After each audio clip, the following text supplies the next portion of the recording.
membedakan jadi evolusi. Kita belajar evolusi dari teori-teori di perdagangan. Itu yang pertama adalah classical country based theory. Jadi di mana eh, teori ini gitu ya membandingkan dua kelompok teori. Yang tadi classical country based theory ini berbasis negara, dan yang kedua adalah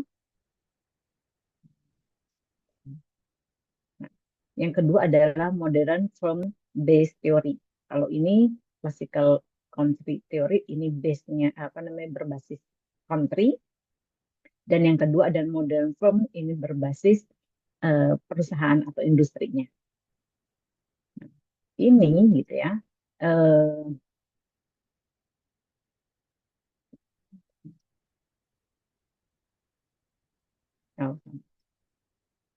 Baik.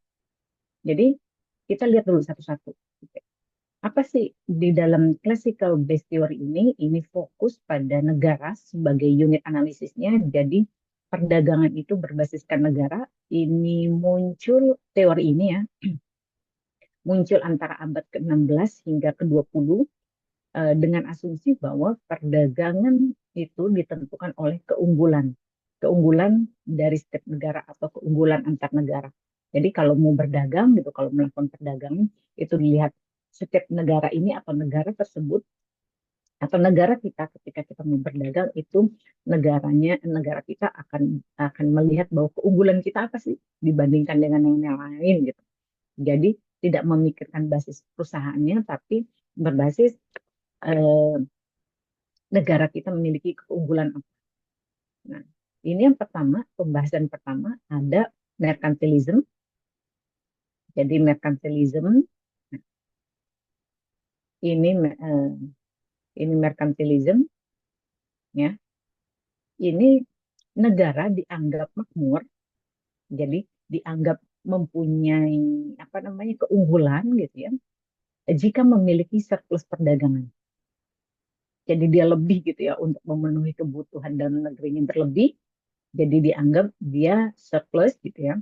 Dan ini berfokus kepada untuk ekspor. Jadi karena lebih memang produksinya lebih atau menghasilkan barang yang lebih banyak gitu untuk memenuhi kebutuhannya sudah terpenuhi, maka mereka fokusnya kepada ekspor daripada impor. Nah, strategi yang digunakan di dalam merkantilisme ini adalah strategi proteksionisme. Jadi proteksionisme ini yang sudah kita bahas ya, bagaimana dia memproteksi produksi yang dimiliki oleh negaranya. Dan itu selain itu mereka juga fokus pada tarif. Jadi kalau untuk memproteksi barang di dalam negerinya, maka dia akan menaikkan tarif ketika itu tarif impor gitu ya. Lalu juga ini ketika abad ke-16 sampai ke-20, 16 khususnya 16-17 gitu, merkantilisme ini muncul ketika ini terjadi peperangan gitu ya, ketika masih zaman penjajahan. Jadi mereka fokus untuk bagaimana menjual produknya keluar dan berfokus kepada pengumpulan emas. Jadi mereka jual ini khususnya negara-negara penjajah ya. Mereka mengambil barang dari negara jajahannya dengan harga yang sangat rendah dan mereka akan menjualnya gitu ya, menjualnya ke negara-negara lain untuk mengumpulkan emas. Jadi diakumulasikan dengan emas gitu. Nah, lalu yang selanjutnya adalah absolute advantage. Ini absolute advantage. Di sini ini Adam Smith ya. Nah, teman-teman kalau belajar absolute advantage ini yang dipelopori oleh Adam Smith. Jadi Adam Smith mengungkapkan bahwa kalau tadi dia berfokus kepada apa yang menjadi surplus perdagangannya, Nah, namun menurut Adam Smith adalah negara sebaiknya fokus pada produksi barang yang dihasilkan lebih efisien dibandingkan dengan negara lain. Jadi lebih efisien akan menjadikan barang ini lebih murah gitu kan dan produksinya bisa banyak. Ini mendorong spesialisasi dalam perdagangan. Jadi kalau tadi membedakan ini dia pokoknya yang penting dia surplus, dia tidak memikirkan mana yang efisien mana yang tidak, dia hanya fokus pada ekspor. Kalau absolute advantage ini lebih kepada memikirkan efisiensi.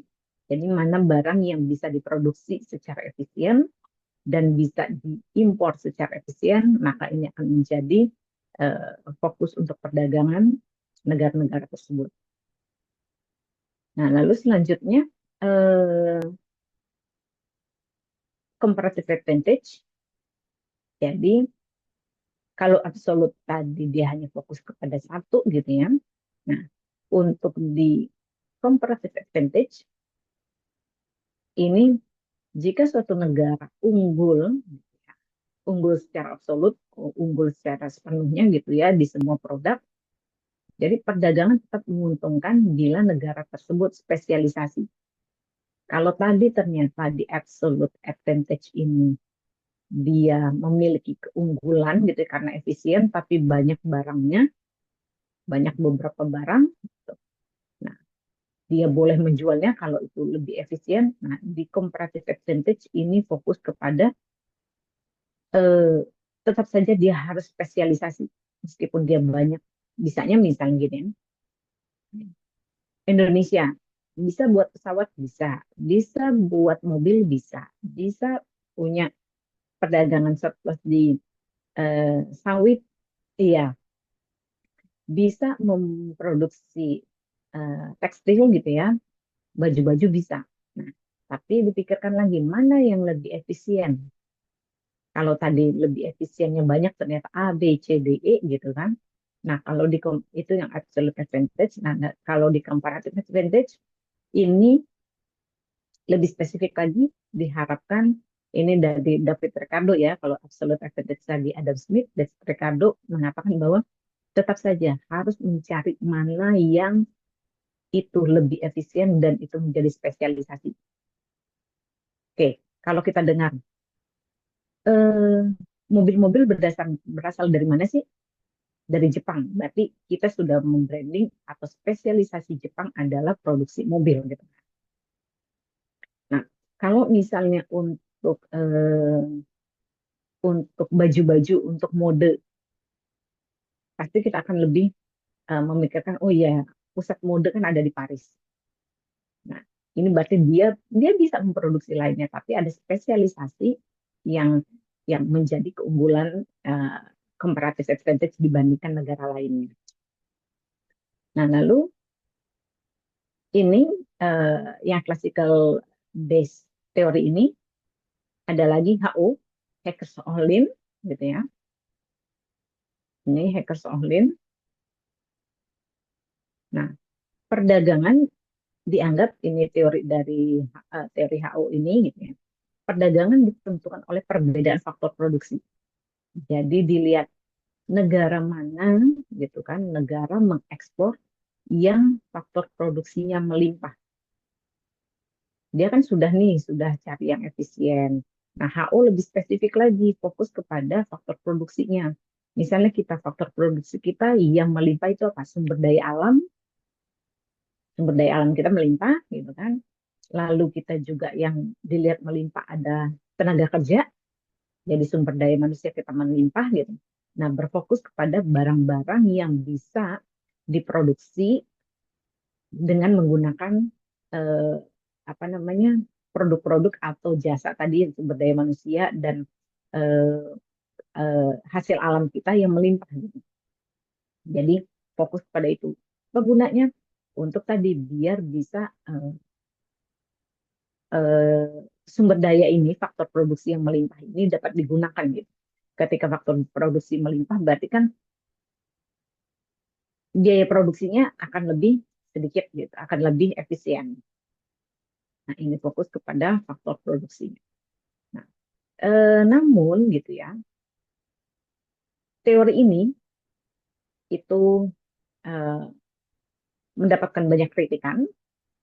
Teori klasikal ini mendapatkan banyak kritikan karena apa? Dianggapnya terlalu fokus kepada negara. Karena kan tadi kan ini, karena dia berpikirnya adalah country based.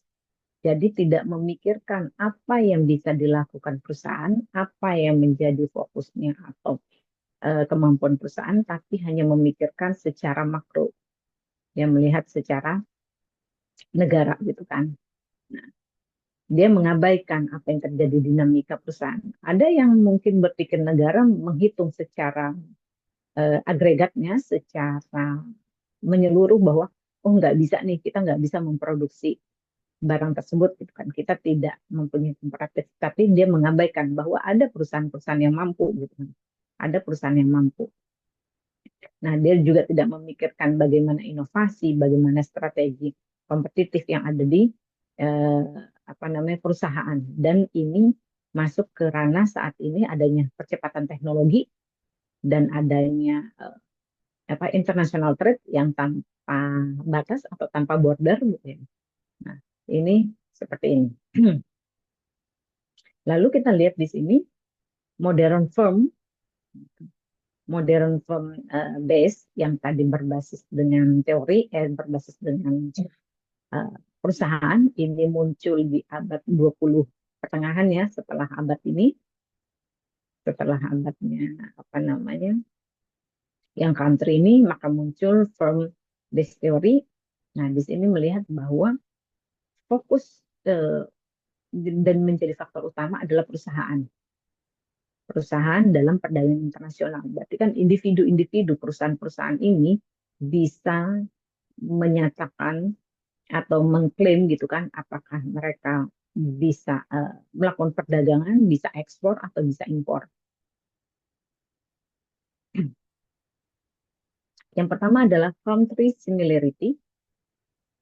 Jadi negara-negara dengan tingkat pendapatan dan selera konsumen yang mirip cenderung lebih banyak berdagang satu sama lain gitu kan, seperti Indonesia dengan India, Indonesia dengan Malaysia, itu kan negara-negara yang hampir mirip ya secara apa namanya, eh, secara karakteristik orangnya gitu kan, secara eh, alamnya, kondisi alamnya gitu.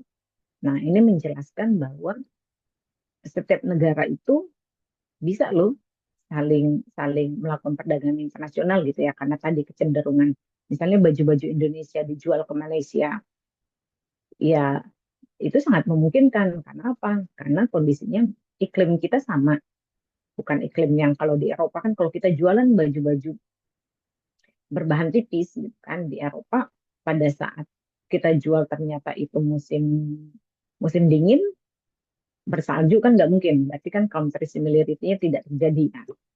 Maka itu harus harus melihat country-country yang sama. Lalu yang kedua adalah lalu juga apa namanya, perdagangan produk-produk yang kalau misalnya jual jual alat AC gitu ya, jual AC, jual AC Indonesia, jual AC ke Malaysia, jual AC ke Singapura dengan kondisi alamnya sama, ya itu mungkin kan. Tapi ketika jual AC ke luar gitu kan, ke Eropa, ke Amerika, ini harus ada pemanasnya gitu. Tidak hanya AC untuk pendingin, tapi ada pemanasnya. Jadi melihat country similarity-nya. Lalu yang kedua adalah product life cycle. Nah, inovasi produk ini biasanya dimulai dari negara-negara maju ya, jadi berpindah ke negara berkembang. Nah, maka itu terjadi perdagangan karena adanya inovasi-inovasi. Karena orang, eh, karena tadi dari satu bahan bisa dijual ke negara lainnya dengan adanya nilai tambah, dengan adanya inovasi. Misalnya kita jual ke Jepang, itu baja, ternyata Jepang produksi baja itu dijadikan lempengan, misalnya diproduksi lagi ke Vietnam jadi mobil gitu, atau ke India jadi mobil, dan mobil itu ternyata dijual lagi ke Indonesia. Nah, Ini makanya ada perputaran life cycle seperti ini. Ada perputaran ini jual ke sini, ini jual ke sini, jual ke sini, jual ke sini, kembalinya lagi ke sini gitu. Nah, lalu yang ke selanjutnya ini ada Global Strategic Rivalry Theory. Jadi perusahaan itu bersaing di dalam pasar global dengan strategi R&D, paten, branding, dan skala ekonomi. Jadi ini sudah memikirkan bagaimana perusahaan ini gitu ya bersaing secara global. Mereka sudah melakukan persaingan secara global. Jadi ini fokusnya tadi kepada perusahaan-perusahaan ya, firms ya. Tidak lagi memikirkan, berarti kan eh, setiap industri atau setiap perusahaan bisa loh melakukan perdagangan gitu kan. Dengan tadi dia memikirkan country similarity, memikirkan inovasi untuk melakukan product life cycle, lalu juga global strategic recovery. Jadi mereka memikirkan apa ya yang bisa saya jual ke luar negeri, seperti mie goreng Indonesia gitu ya.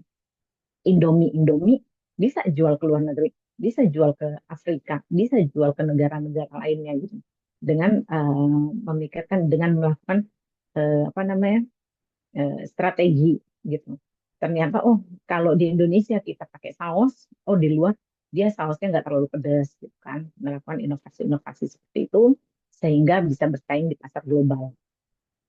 Lalu selanjutnya ini Porter National Competitive Advantage. Jadi di mana ini model Diamond menjelaskan bahwa mengapa beberapa industri di negara tertentu lebih kompetitif dibandingkan di negara lain gitu ya. Kenapa di Indonesia kita lebih banyak menerima barang-barang impor dari China, dari Tiongkok daripada kita melakukan ekspor ke sana gitu. Ternyata karena ada faktor produksinya, mereka produksinya itu lebih banyak dan produksinya itu lebih murah, harga-harga bahan pokoknya lebih murah dan lain-lain. Jadi eh, secara nasional apa yang dilakukan oleh individu perusahaan ini akan terbentuk kompetisi gitu ya, kompetisi eh, secara global. Jadi makanya diperlukan adanya peran pemerintah dan faktor-faktor lainnya gitu. Kenapa ada peran pemerintah? Karena tadi kita mau bersaing dengan Tiongkok, dengan Cina. Cina setiap barangnya murah-murah kalau datang ke Indonesia. Nah, bagaimana kita bisa menjual dengan harga murah kalau tidak ada bantuan subsidi dari pemerintah atau menjadikan eh, apa namanya untuk ekspor keluar itu tarifnya 0% seperti itu.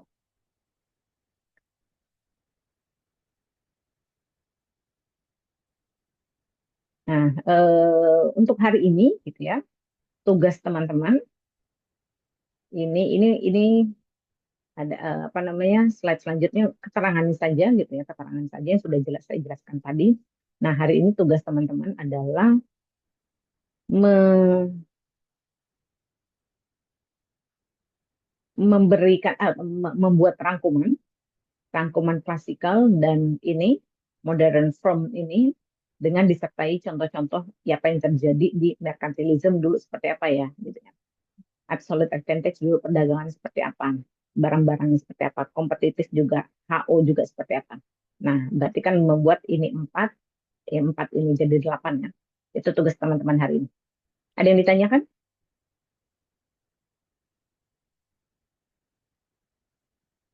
Cukup jelas? Ini sudah di screenshot?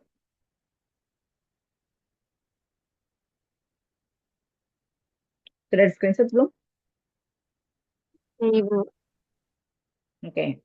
Ya, jadi tugasnya adalah tadi sudah meskipun sudah saya jelaskan, saya ingin teman-teman membuat rangkuman kembali apa itu misal pembahasan mengenai merkantilisme absolut beserta contoh-contohnya ya. Sama yang modern from this theory ini juga. Baik, seperti itu. Saya rasa cukup karena saya kalau ngajar Zoom itu lumayan pegel, enakan mengajar langsung gitu. Baik, itu saja saya rasa cukup untuk pertemuan kita hari ini.